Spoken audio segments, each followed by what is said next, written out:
Hey everybody, I'm in a different location. I'll be traveling now, so you never know where this story will come from.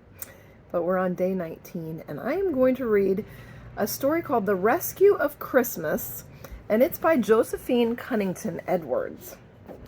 It was back in the horse and buggy days that the old Evergreen School stood on the four corners not a mile from the little village of Peppersville.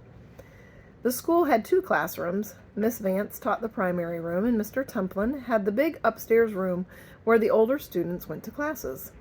Since there were no school buses, the children walked to school. There was a pump out in front where the children could get water when they were thirsty, and at the back of each room was a table on which sat a water bucket, and in the cloakroom off to one side was a long shelf where the children kept their lunch pails. Most of the students walked a long distance to get to school, so by lunchtime they were really hungry. Each room was heated by a stove. In the winter, the children would bring big scrubbed potatoes and put them on top of the stove. There were often as many as 10 to 12 potatoes roasting on the stove. The Caper children, however, often had nothing for lunch except a soda biscuit with a limp piece of meat hanging out of it. The teacher felt sorry for Minnie and Rob and would sometimes share her lunch with the two ragged children. It was on the Monday morning before Thanksgiving that Minnie came to the front of the room, smiling shyly. She held a package wrapped in an old paper sack. Although most of the children felt sorry for little Minnie with her old washed-out dresses, her socks with holes, and her old run-over shoes, some of them, especially Roger, made fun of her. She sometimes cried out on the playground when Roger would call her rag bag and other names. "For shame, Roger," Louise would say. "Better not let Miss Vance hear you."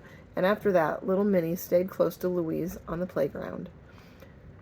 On this Monday morning, Minnie shyly undid the old paper bag and pulled out a round tin candy box.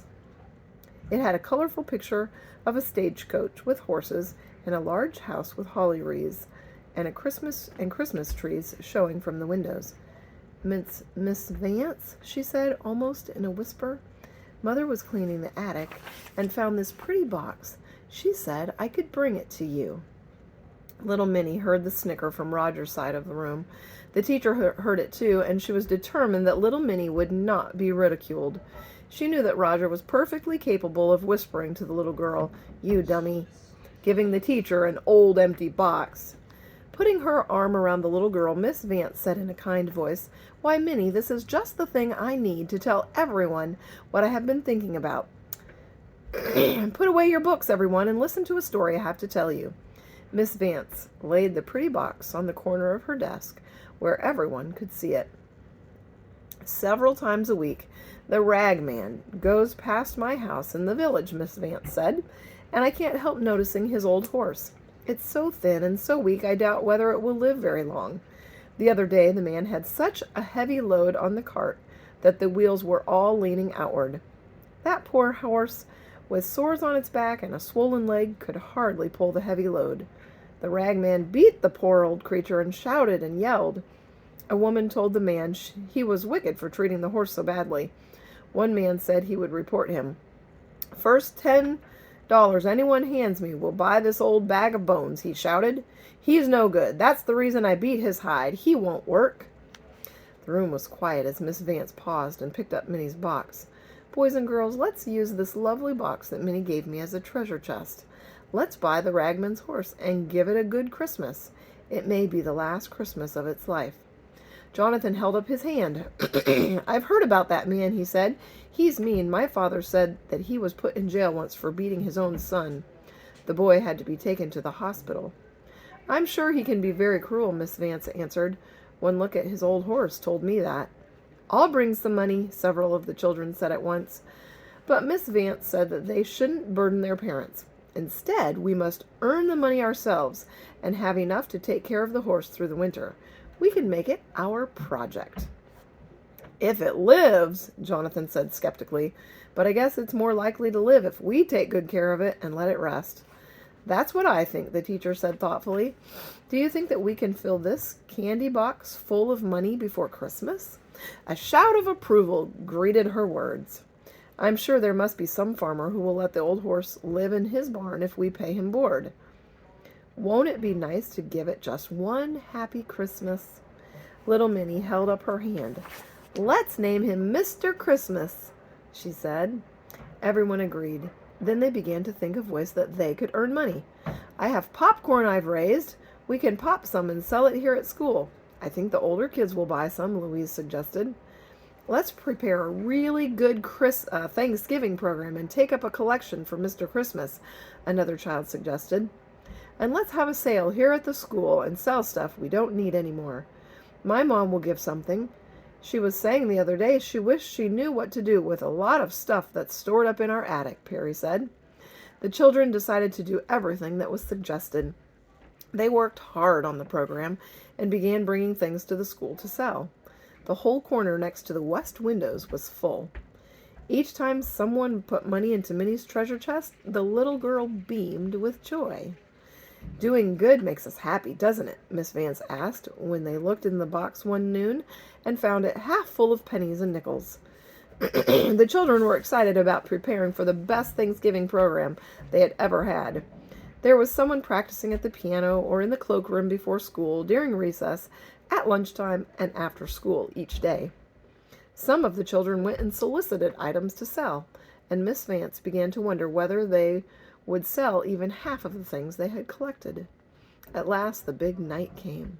The schoolyard was full of wagons, buggies, and rigs of all kinds.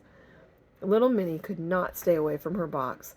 She had on a red dress that no one had seen before, except her teacher, and her hair was combed with pretty red ribbons tied onto her braids. She had a little smile on her face. Miss Vance had made her the treasurer, and she was to put the money in the tin box. I brought another one, she whispered to the teacher. I don't think one will hold all the money. The big classroom was full of parents and friends of the school.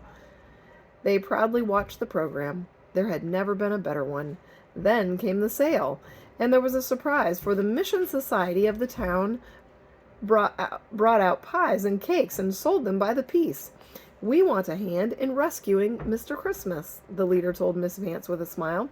We don't want the children to have to do it all. The sale was a huge success. It looked as though they were going to have a sellout, and people did not want to leave. Minnie was right. They did need another box.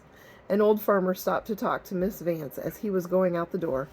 I reckon you and the children are going to get to buy that old nag like you've been wanting to do, he said.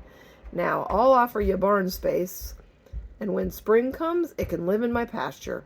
I'm near enough so the children can come by and see Mr. Christmas whenever they want to.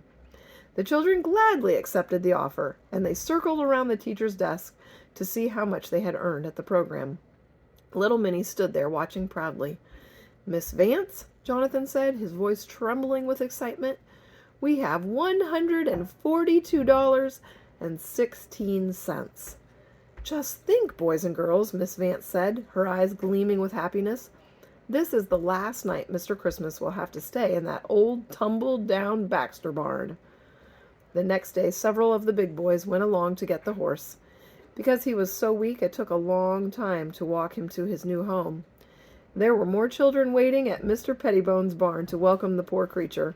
His stall was as clean as Willing's hands could make it, and there was a thick layer of clean straw on the floor when he got through drinking the cool water Roger had pumped for him. Many of the children had brought oats and corn, and Mr. Pettibone told them that he wouldn't let Mr. Christmas go hungry. James had a big tin of axle grease, and he got busy applying it to all the sores on the horse's bony back. My father said that this would start him on the road to getting well, he said. As soon as he was through, Peter got a horse blanket on Mr. Christmas to keep him warm. My dad said that we could have this extra one for our horse. The children didn't want to go home. Old Mr. Christmas had probably never in all of his life had so much to eat, nor so much love. He was fed lumps of sugar, which he had never tasted before. He had apples piled up in his feed bin, which he ate in between crunching bits of corn and oats, and little Minnie gave him a carrot. By Christmas, Mr. Christmas had given everyone a huge surprise. He was so well and so frisky that Mr. Pettibone wanted to buy him. I ain't got a better horse, he said. You can still come and see him, but you can use your money to do more good in the world. And that is what they decided to do. They called the money that they had put in the bank the Mr. Christmas Fund. Let's find someone to help every year, James suggested. And that is exactly what they did. And that is exactly what all of us should do, not just at Christmas time, but all throughout the year, because it truly is such a blessing to be able to help other people. Have a wonderful evening, and I'll see you tomorrow.